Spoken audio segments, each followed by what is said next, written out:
गुरु ने कहा, जब हम सौरमंडल और सूर्य के चारों ओर अन्य ग्रहों को लेते हैं तो हमें एक बात समझ में आती है, जिसमें जब हम पृथ्वी को देखते हैं, क्योंकि पृथ्वी सूर्य और ग्रहों की एक निश्चित स्थिति में एक निश्चित अनुपात में है, तो यह समझ प्रकार है यदि जीवन अस्तित्व में है और सभी प्रकार की विविधता से भरा हुआ है।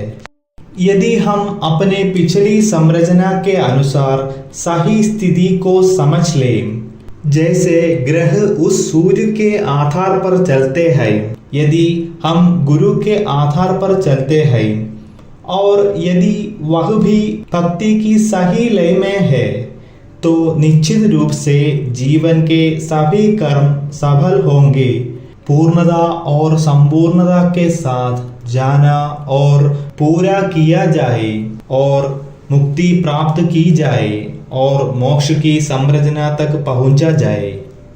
जिस प्रकार पृथ्वी अपनी दूरी पर खड़ी है, घूमती है और स्वयं परिक्रमा करती है, उसी प्रकार जीवन में हमारे पास ऐसे कार्य होते हैं जो स्वयं खड़े होते हैं, घूमते हैं, और ऐसे कार्य होते हैं जिनकी परिक्रमा करनी होती है। ऐसा सोचने पर पृथ्वी आमतौर पर सूर्य पर आधारित होती है। इसी तरह हमें समय के नियम के अनुसार या मनुष्य द्वारा बनाए गए कानून के आधार पर नहीं चलना चाहिए, बल्कि हमें इन तीन रास्तों पर ले जाने के लिए पिछले धर्मों की मोक्ष संरचना के अनुसार चलना चाहिए।